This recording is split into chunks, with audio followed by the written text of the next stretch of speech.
Hello guys! Today, ang ituturo ko sa inyo is all about the distance formula. Okay, let's start. Distance, the number that tells how far apart two things are from each other. So yun yung distance. The distance between 2 points is the length of the line segment that connects the two given points. Distance can never be negative. So tatandaan natin yan. Ang distance, kailanman hindi yan nagiging negative. Okay? So sa madaling salita, walang negative na distance. Lagi siyang positive. Therefore, we take the absolute value while finding the distance between two given points. So lagi nating tatandaan yan kapag naghahanap tayo ng distance between 2 points or between two areas, lagi natin kukunin yung absolute value niya sa paghahanap ng distance dahil wala tayong negative na distance. Lagi lang siyang positive.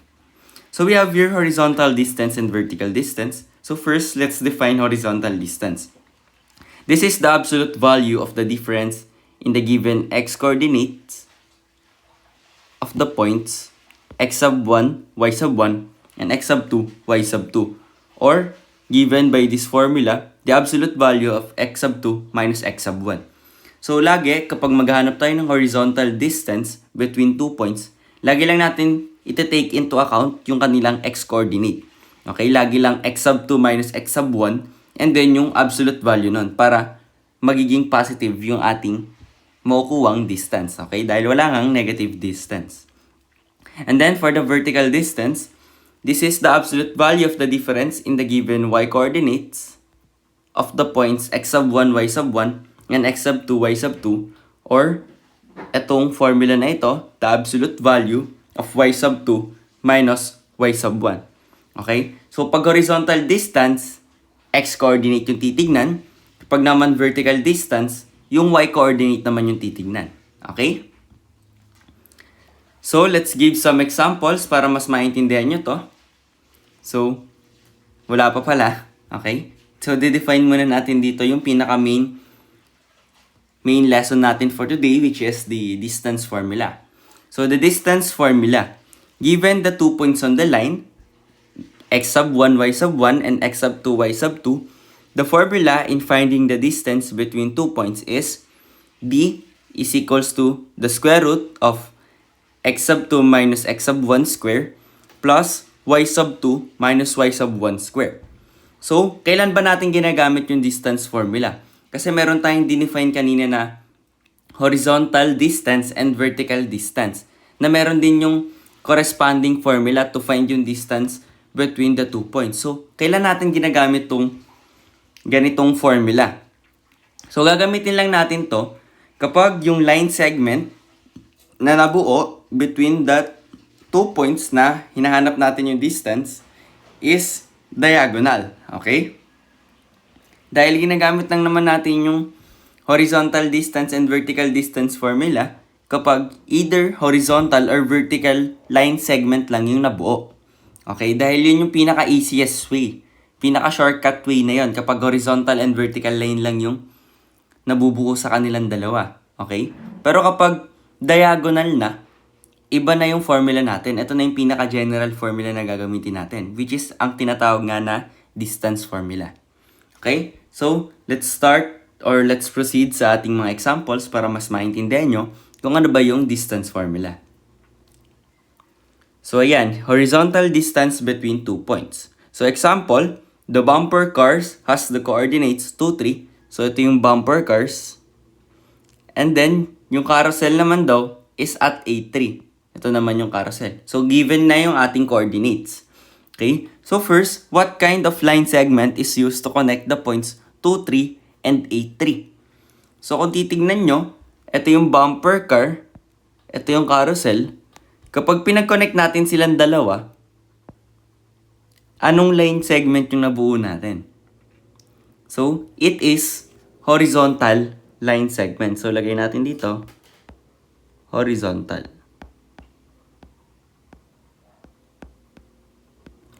So, one thing na pwede nyo ring pansinin dyan, kung hindi naman naka-given yung Cartesian plane or para hindi na kayo mag-drawing pa ng ating Cartesian plane and then i-connect yung points para makita kung anong line yung nabuo, is, pwede nyong gawin dyan, titignan nyo lang yung given coordinates na binigay.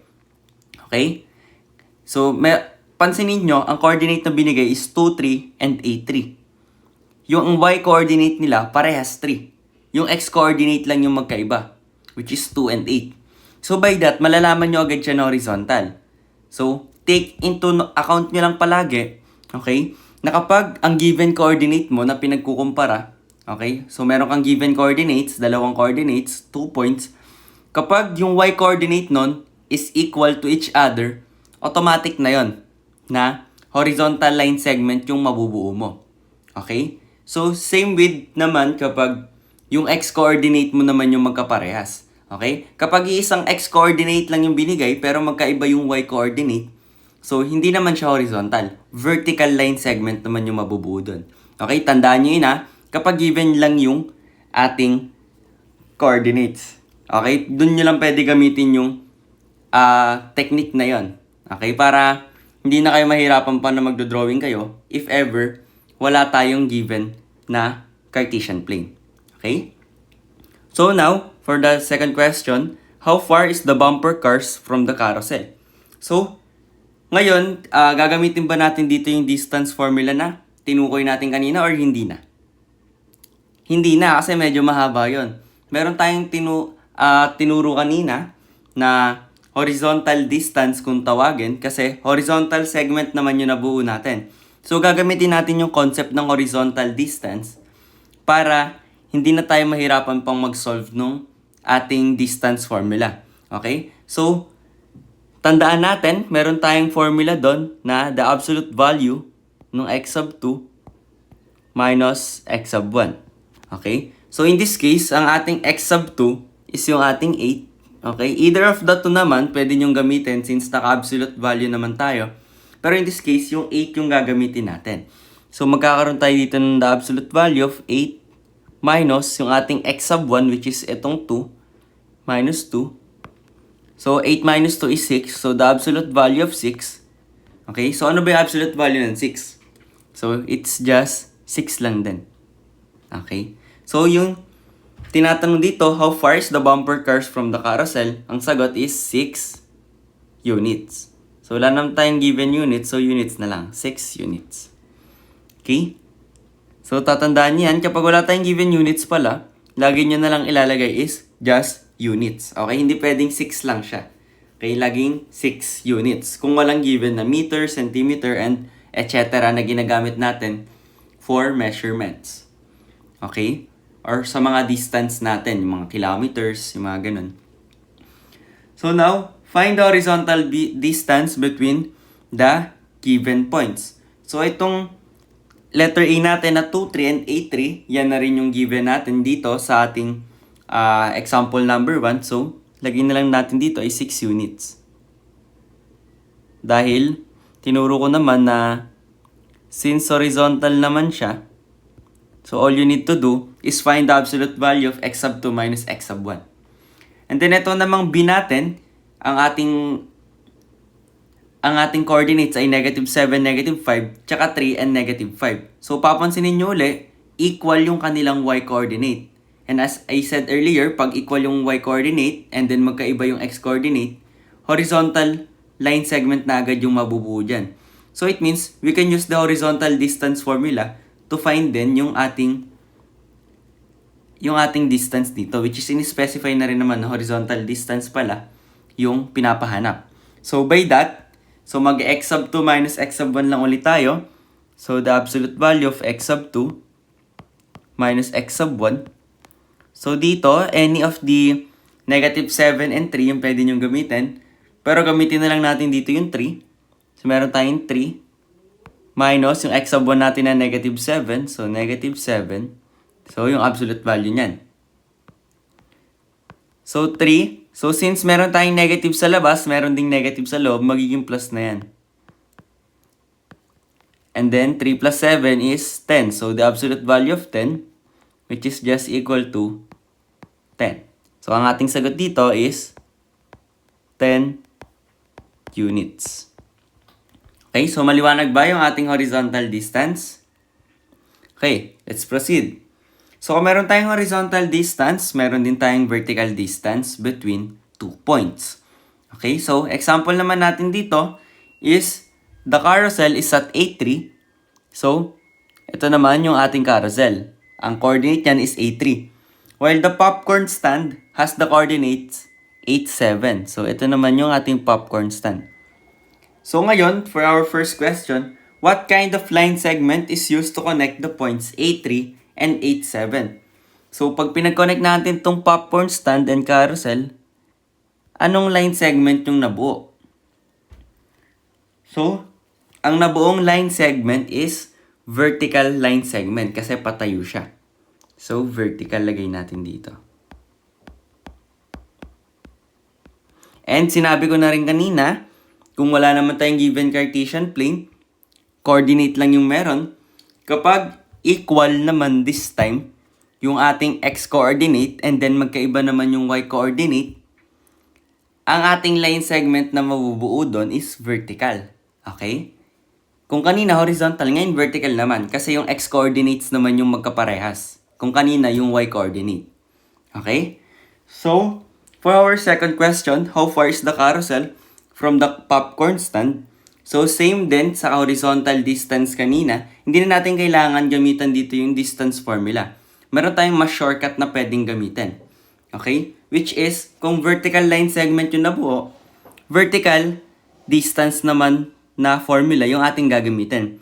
Which is given by the absolute value of y sub 2 minus y sub 1. Okay? So, ang points natin is given by the coordinate 8, 3 and 8, 7. So, ang ating y is 3 and 7. So, any of the two pwede nyong gamitin. Ang gagamitin na lang natin na y sub 2 is 7. And then, yung ating y sub 1 na gagamitin is 3. Okay, pwede rin naman 3, tsaka 3 or 7, kahit pagbaliktarin nyo kasi i-absolute value naman siya. So, parehas lang yung kakalabasan. So, 7 minus 3 is 4. And the absolute value of 4 is just 4. So, yung distance between the carousel and the popcorn stand is just 4 units. Ayan. So, ganun lang din siya. Halos same lang din siya nung sa horizontal distance natin. Talagang ang pinagkaiba lang nila is kung anong coordinate yung iyong gagamitin. Okay? So, for our number 2, find the vertical distance between the given points. So, first we have here 2, -1, and 2, -12. So, to find yung vertical distance between these 2 points, gagamitin lang natin is yung ating y-coordinates. Okay? So, bigay ulit natin yung formula na the absolute value of y sub 2 minus y sub 1. So, pili na lang kayo ano yung gagamitin natin dyang y sub 2 and y sub 1. So, ang gamitin ko na lang is -12 na y sub 2 minus yung -1 na y sub 1. Okay? So, ngayon, since may magkadikit uli na negative, so magiging positive yan, magkakaroon tayo dito ng -12. And then, magiging positive 1 na to dahil magkatabi yung dalawang negative. Okay? And then, -12 plus 1 is -11. And then, yung absolute value ng -11, so magiging positive lang yung -11. So, ang sagot is 11. Okay? So, lagay natin dito, 11 units. Ayan. So, yun yung nangyayari pag absolute value. Kung negative yung nasa loob ng absolute value, magiging positive lang siya. Kung positive naman yung nasa loob ng absolute value, retain siya as positive. And then, lastly, itong ating letter B, -4, 9, and -4, 1. So, distance formula lang ulit tayo, yung vertical distance formula natin. Y sub 2 minus y sub 1. So, any of the two y coordinates na lang yung gamitin natin. So, gamitin ko na lang yung 1 minus 9. So, 1 minus 9 is -8. And then, the absolute value of -8 is magiging positive lang. So, it's 8. Therefore, ang vertical distance between these 2 points is 8 units. Ayan. So, di ba parehas lang din siya ng horizontal distance. Ibang coordinates lang talaga yung iti-take into consideration mo. Okay, let's proceed. To solve for the distance of a diagonal line segment, given the 2 points x sub 1, y sub 1, and x sub 2, y sub 2, the formula is, eto na yung binanggit natin kanina ang distance formula. So, we have here an example. So, find the distance of the hotdog stand located at negative 4, negative 1, or rather negative 4, 1 lang pala. Ito yung hotdog stand. From the bumper cars, so ito yung bumper cars na may coordinate na 2, 3 in the fun park map. So, to find yung ating distance between this two area or these 2 points, kasi hindi na siya horizontal or vertical line diagonal line segment na siya. So, we use this formula, yung d is equals to the square root ng ating x sub 2 minus x sub 1 square plus y sub 2 minus y sub 1 square. So, ngayon, meron tayo ditong dalawang points. So, any of the two, i-assign nyo na lang siya. Okay? Kasi, naka-square naman siya. So, katulad kanina ng absolute value, either positive or negative number, kapag in-square mo, same lang naman yung lalabas. Okay? So, iset na lang natin as yung negative 4 and 1 natin, siya yung sub 1. So, x sub 1, y sub 1 yan. And then, yung ating 2, 3, 2 and 3, siya naman yung x sub 2, y sub 2. Okay? So, to find this distance natin using this formula, plug in lang natin yung values natin. So, yung ating x sub 2 is 2 minus yung ating x sub 1 na negative 4. And then, square natin to plus yung ating y sub 2, which is yung 3. Okay, ito yun. Kasi ito yung x sub 2 natin, yung 2 So, yung y sub 2 natin, dapat yung 3. Yung kapartner niya. Minus yung ating y sub 1 na 1. And then, naka-square to. And then, simplifying this. So, magkakaroon tayo ng 2 minus 4. So, magiging 2 plus 4 to. 2 plus 4 square plus yung 3 minus 1 magiging 2. So, this is 2 square. And then, pag sinimplify natin yung nasa loob ng 2 plus 4, so magiging 6 square yan. Plus, copy lang muna natin yung 2 square. Okay? And then, kapag in-square natin to, 6 square is 36. Plus 2 square, which is 4. 2 times 2 is 4. And then, simplifying this, we have square root of 36 plus 4, which is 40. Okay? So, ang ating sagot is square root of 40. Or pwede itong i-simplify pa into 2 square root of 10. So, ito na yung ating sagot. So, lagay na lang natin units.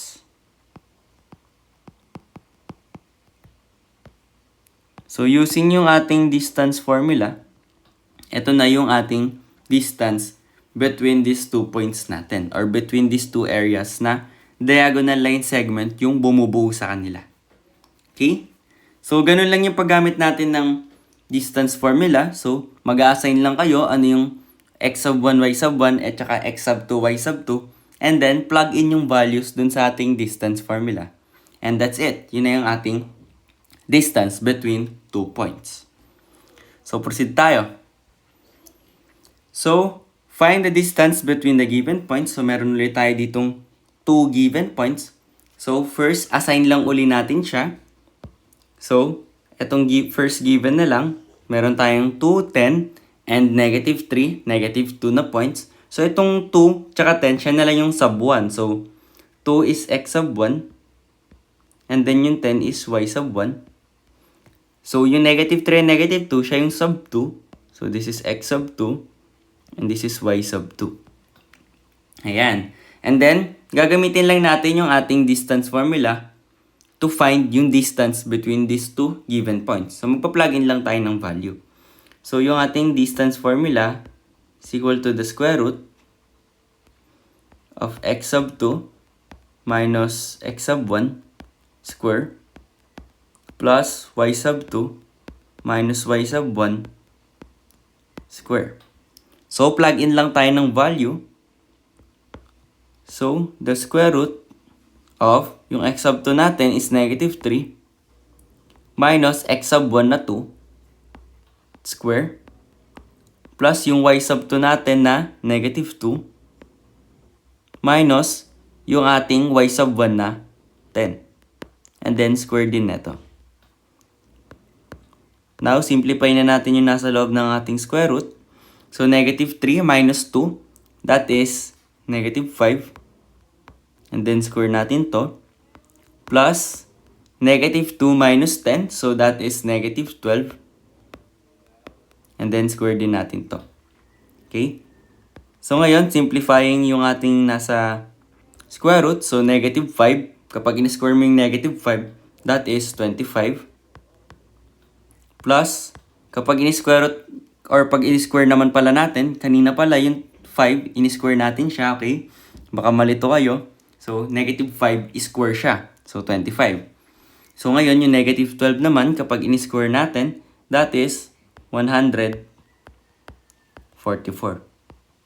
And then, 25 plus 144, that is 169.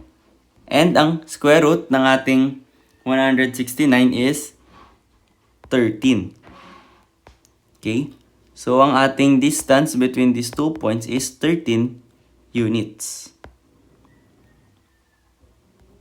Ayan. So, for this third example, kindly comment down your answer sa ating chat box and let's see kung naiintindihan nyo na yung ating lesson for today. If medyo nalilito pa kayo, you can always go back sa earlier part ng video na ito and let's see kung kaya na ba nating magsagot ng mga ganitong klaseng question, okay? So, that's it for our video for today. I hope may natutunan kayo and maraming salamat sa panonood.